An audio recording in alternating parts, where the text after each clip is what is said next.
Went down to the river Jordan, where John baptized three. When I walked the devil in hell, says Johnny baptized me. Come on, folks, everybody sing. Now when the saints go marching in. Now when the saints go marching in.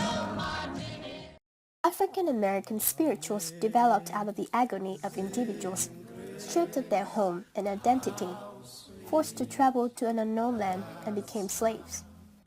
Slave labor was excruciating and demeaning, spending countless hours of back-breaking labor under the sun. Slaves began singing songs to pass the time. Through several generations, work songs and spirituals developed as ways to pass the time and communicate with one another. Work songs focused on the rough conditions faced on a daily basis. Slaves were prohibited from talking about their master overseer, so they often incorporated code words to mention subjects that were off limits. Slaves were expected to sing by the overseer if they were being silent.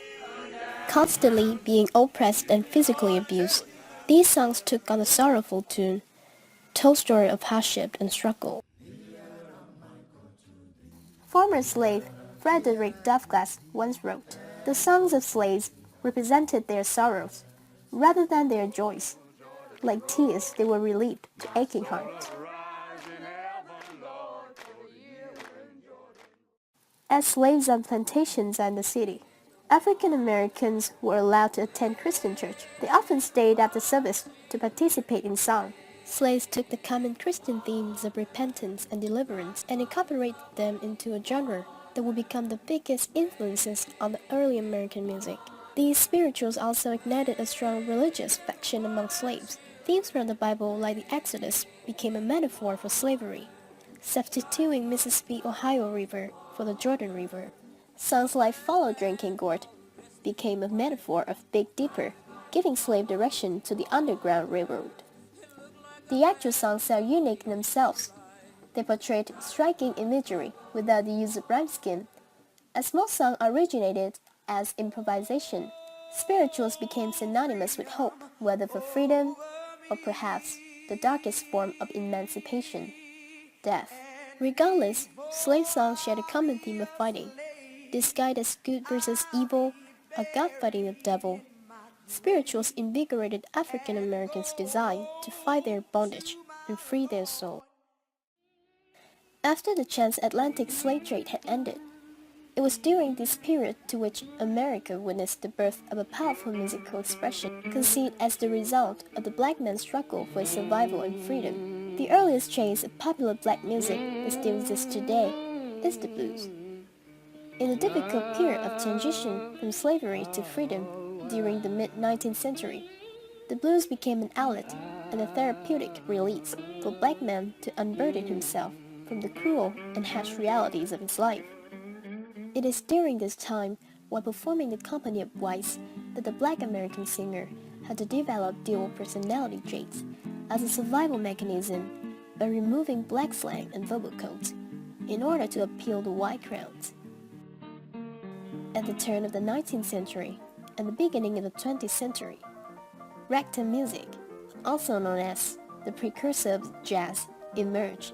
It is broken rhythm melodies with a feeling of joy.